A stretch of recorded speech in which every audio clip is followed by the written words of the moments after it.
मेरा नाम दादू सिंह है और मेरा घर चमड़िया पेट्रोल पंप के सामने राधा कृष्ण मंदिर बुढ़ार में है। मेरा निवेदन है कि मेरे साथ कोई भी आदमी आज की डेट में सपोर्ट करने को तैयार नहीं है। क्या हुआ आपके साथ? क्यों नहीं सपोर्ट कर रहे हैं लोग आपको? राजा सराबगी एक पावरफुल आदमी है, प्लस गुंडा भी है। वो आपराधिक किस्म का है, जो कि वो कलेक्टर को नहीं भजा।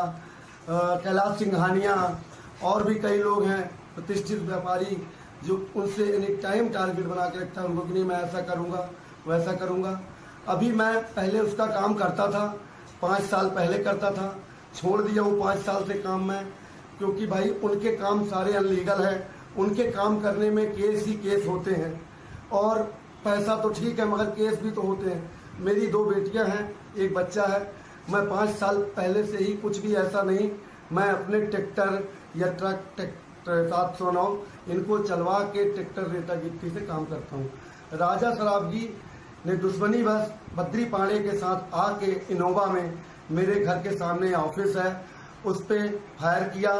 उस फायर कांच में लगी दरवाजे के ऑफिस के, और कांच में लगने के बाद ये टीवी के सामने यहाँ पर आके लगी। और मेरे लड़के यहाँ जो सो रहे थे उस दिन वो लोग होली थी और सब जगह पिकनिक से ही लोग बाग आते हैं, यहाँ लेते थे, रंग अबीर लगा था उनको, और गोली चली और गाली गलौज की आवाज आई तो वो लड़के तखत के नीचे, ये तखत रखा हुआ है, इस तखत के नीचे घुसने लगे। फिर गाली गलौज करते हुए दूसरा फायर घर के गेट पे। की शिकायत आपने जिला में की है क्या? हाँ, कल हम जाके पुलिस अधीक्षक जी एसपी साहब के यहाँ जाके उनको लिखित में दिए हैं, और हमारे पूरे जो हमारे घर के परिवार के और जो हमारे दोस्त भाई हैं, काफ़ी लोग हम लोग गए थे कि हमारा मदद की जाए, क्योंकि ये वही राजा सराबगी है जिसने कलेक्टर राघवेंद्र सिंह के ऊपर हमला किया था। 307 का मुकदमा भी इसके ऊपर कायम है, जो कि शासन को बिल्कुल धूल समझता है। ये आपराधिक गतिविधियों में लीन है और सीधे सीधे धमकी देता है कि जब मेरा कलेक्टर कुछ नहीं कर पाया तो ये दादू सिंह क्या कर पाएगा, और इनको सालों को एक एक करके फंसवाऊंगा मैं। अब मेरे आदमियों को कहीं अमलई थाने से, कहीं चचाई थाने से, कहीं किसी थाने से, बुढ़ार टीआई साहब सीधे सीधे बोल रहे हैं कि राजा सराबगी थाने में बैठा था। क्यों बैठा था थाने में उस समय? टाइमिंग 10 मिनट बाद बता रहे हैं आपके लड़के। थाना मेरी घर से आधा मिनट में पहुंच जाएंगे, मेरा घर थाने में है, मेरे लड़के यहाँ थे। मगर जिसके घर में गोली चलेगी तो वो पहले थाना जाएगा कि पहले डरेगा? लोग बाग डरे, डरने के बाद ये रोड में गए लड़के चारों, वो अपनी आप बीती वो बता सकते हैं। मैं लगभग 1-1:30 बजे के बीच में बुढ़ार आया हूँ, जब मेरे को अच्छा लगने लगा कि चलवाई। फिर मेरे को पता चला कि ऐसा हुआ तो मैंने कई लोगों को, मम्मी जी को अपने शहडोल में और कई लोगों को फोन करके मैंने कहा कि भैया मेरे को ऐसा ऐसा हो गया। तो उन्होंने कहा FIR कराओ। जब तक हम लोग FIR करने के लिए मम्मी लोग भेजते हैं इनको, वहां पर राजा सराबगी मौजूद था। और राजा सराबगी हमारे आदमी अनिल गुप्ता, अर्जुन और पवन और अर्जुन चौधरी, इनको बार बार धमकी और इनके ऊपर प्रेशर बना रहा है।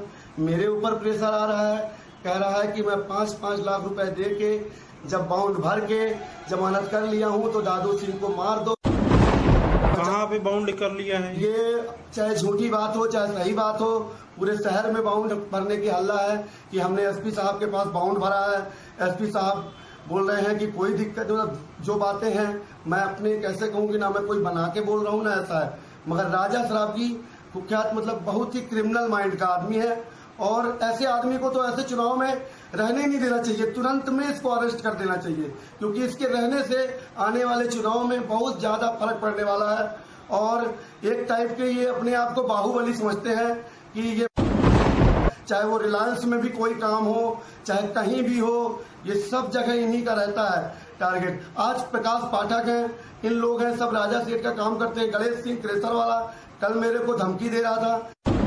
मैं राजा का काम करता हूँ, राजा ने मेरे को 315 की राइफल खरीदवाई है और तुम ठाकुर हो, सरेंडर हो जाओ। मेरे को राजा बोलेगा तो मैं तुरंत गोली चलाऊंगा। उससे बहस हुई, फिर मैंने कुछ नहीं बोला, मैंने अपने घर में बताया। घर वाले हमको घर से नहीं निकलने दे रहे हैं, जो भी है हमारे ऊपर नजर रखी जा रही है। मेरे घर के सामने पुलिस है, खड़ी की है कि दादू सिंह के ऊपर हमला ना हो।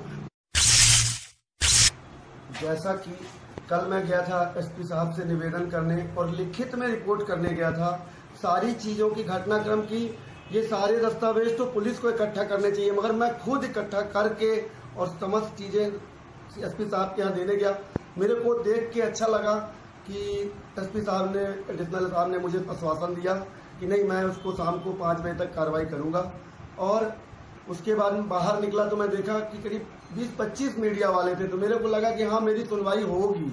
मैंने वहाँ पर बोला और सारी चीज, मगर देखिए मीडिया भी बिक गई है। राजा सराबगी ने खरीद लिया है। राजा बोलता है कि सारी मीडिया में मेरा पैसा लगा है, मीडिया मेरा विरोध करेगी। हर मीडिया वाला उसके घर जाता है, हर मीडिया वाला कहता है, और जब बोलो तो कहते हैं बयान लेने गए थे, और उसके यहाँ जो लोग हैं वो कुछ और बता रहे हैं कि मैं, राजा सबसे बोल रहा है, मीडिया वालों से बोला कि 15 लाख दे के मैं ये कर लिया हूँ तो मैं कर लूंगा, मेरा नाम राजा है, मैं किसी को भी नहीं भजता, मैं कलेक्टर को नहीं भजा तो मैं इसको क्या भजूंगा। और मेरा निवेदन है आपसे, पूरी जनता से, पूरे शासन से, पूरी मीडिया से कि प्लीज ऐसे घटिया आदमी का बिल्कुल साथ न दें। मेरे भाई बहन भी कोई नहीं है, मेरे को अपराधी बनाने में इसी राजा सराबगी का हाथ था, और भी कई लोगों को अपराधी, मगर मैं अपराधी नहीं हूँ।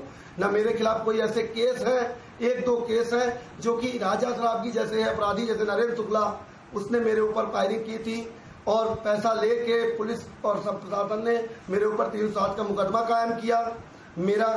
मेरा बिना रिपोर्ट के मेरा जिला बदल करवा दिए, मेरी 110 की मतलब दुनिया भर की चीजें, ये सब राजा सराबगी की चाल है। आपके घर आई पुलिस?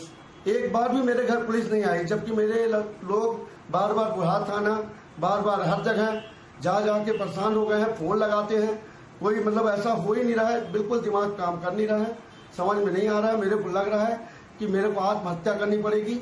और मेरा निवेदन है कि राजा सराबगी के खिलाफ तुरंत मुकदमा कायम किया जाए। उसने मेरे घर में दिलेरी से गोली चलवाई है और ऑफिस में, नहीं तो मैं खुद आत्महत्या कर लूंगा। मेरा निवेदन है, मैं कहीं कर ना लूंगा आत्महत्या या कुछ ना हो। और राजा सेठ बार बार कह रहा है कि इसका एक्सीडेंट करवाएंगे, गोली नहीं चलवाएंगे, इसके ऊपर एक्सीडेंट कराएंगे, या फिर ये क्या खाता है क्या पीता है, उन चीजों को पकड़ो, इसके आदमी को खरीदो और फिर जहर मिलवाओ उसमें। क्या बताएं आपको, बिल्कुल तो गए। बस हमारा निवेदन है एसपी साहब से, समस्त मीडिया से। जैसा कि कैलाश सिंघानिया जो कि एक सम्मानित और प्रतिष्ठित व्यापारी है और उनकी सारी चीज़ें 1 नंबर की हैं, मगर उनको फंसाने के चक्कर में राजा सराबगी ने, और मतलब उसके ये कल्ला जैन, बद्री पाड़े और भी कई उनके ऐसे हैं आदमी जो कि उन्हीं के पास रहते, इन्होंने खाल रखवा दी कैलाश सिंघानिया के यहाँ उसके मील में। और उसको रखवाने वाला जितेंद्र यादव, उमेश त्रिपाठी और गुलाब प्रजापति, और पूरी खाल और सब कुछ की व्यवस्था करके जितेंद्र यादव और उमेश त्रिपाठी लाए थे। रखने वाला गुलाब था जो कि गुलाब प्रजापति है, और उससे अगर मारपीट और पूछताछ की जाएगी या प्रशासन चाहेगी तो राजा सराबगी के खिलाफ वो देंगे गवाही, जितेंद्र यादव भी देंगे, उमेश त्रिपाठी भी देंगे, क्योंकि जानते हैं गलत काम किए हैं। इनके पास 10 रुपए नहीं था, 3 साल में ये 40 लाख के मालिक बन गए। तो आपसे निवेदन है कि इनके खिलाफ कार्रवाई की जाए, और कैलाश सिंघानिया जी के खिलाफ जो भी जितना हुआ, मारपीट हुई, कई केस मुकदमा दर्ज है उसके खिलाफ, राजा के खिलाफ कई 307 हैं। मेन रोड में भी कई लोगों के ऊपर गोली चलाया, कॉलेज कॉलोनी में कुत्ते के ऊपर गोली, मतलब ये कई चीजें ऐसी करता रहता है, घटिया हरकत करता है और पैसे के दम की धमकी देता है लोगों को। मेरा निवेदन है अगर एसपी साहब से, अगर इसके खिलाफ 307 मुकदमा नहीं कायम हो रहा तो मैं आत्महत्या कर लूंगा, अपने से लिख के जाऊंगा। समस्त इन लोग मेरा सपोर्ट नहीं कर रहे हैं, मेरे को परेशानी हो रही है, और राजा सेठ तरह तरह की यातनाएं दिलवा रहा है लोगों से। जैसे वो गणेश सिंह, उसको कमवा दिया है पैसा, अब वो दुनिया भर का ताव बता रहा है। तो भैया मेरे को उनसे मरने से अच्छा है कि लग रहा है कि मैं आके वहीं पर आत्महत्या कर लूँ। मेरा जिला प्रशासन से और बुढ़ार थाना प्रभारी जी से निवेदन है कि जल्द से जल्द कार्रवाई करें, क्योंकि मेरे बीबी, मेरी बेटियां, मेरे पापा, मेरे मम्मी सब डिप्रेशन में हैं। मेरे को मतलब कुछ समझ में नहीं आ रहा है कि क्या होगा। उन लोग मेरे को बहुत प्रताड़ित भी कर रहे हैं घर वाले कि तुम क्या कर रहे हो, मैं कुछ कर भी नहीं रहा हूँ। और राजा कहीं किसी न किसी से मैसेज भिजवाता है कि अब उसकी ज़िंदगी ख़त्म हो जाएगी, उसकी औकात है मेरे सामने लड़ने की। तो जिला प्रशासन से मेरा निवेदन है कि ऐसे आदमी को तुरंत कार्रवाई की जाए और निष्पक्ष जांच की जाए, जांच करके कार्रवाई की जाए। अगर कहीं ना कहीं सच्चाई है तो सामने आएगी। और गोली उन्होंने चलाई है और बद्री पांडे ने। इनोवा आई थी, हमारे लड़कों ने देखा। हाँ, और वो जो बोल रहे हैं कि वहां सीसीटीवी कैमरे लगे हैं, बद्री पांडे बोल रहा है, और लगे ना तो कैमरे वहां नहीं लगे हैं। हमारा तो घर ही है, हमारा मोहल्ला है, हम जानते हैं। बद्री पांडे यहाँ कोई छोटू सरदार का दोस्त नहीं है, ना रिक्की सरदार का दोस्त है। वो झूठ बोल रहा है। वो केवल रुका था, 3 गाड़ियां आई थी, और राजा जो बोल रहा है कि मैं थाने में था, तो नहीं, वो रम्मू सोनी के साथ केरला पासिंग स्विफ्ट में बैठा था राजा सराबी। उसका मोबाइल टावर देखा जाए, उसका रम्मू सोनी का देखा जाए, बद्री पांडे का देखा जाए, कल्ला का, सबका चेक कराइए। पूरे लोगों की औकात सामने आ जाएगी कि ये क्या है। ये बिल्कुल अपने आप को फुल माफिया राज कहते हैं। इनका 1 नंबर का काम डाइवर्ट करते हैं 2 नंबर के पैसे में। प्रकाश पाठक, इनको सबको जिला प्रशासन से निवेदन है कि मेरी बातें सुनी जाए। मेरे साथ कुछ भी घटना घटती है तो इसकी जवाबदारी जिला प्रशासन की होगी, क्योंकि राजा के पास पैसा है। बार बार बाउंड भरेगा, बार बार छूटेगा, बार बार बाउंड भरेगा, बार बार छूटेगा। तो भैया ऐसे में काम कहाँ चलेगा। मेरा निवेदन है, मैं हाथ जोड़ कहता हूँ, मेरे बोलते बोलते बयान देते देते लग रहा है कि सर फट जाएगा। तो आप निवेदन है कि आप कार्रवाई करें। धन्यवाद।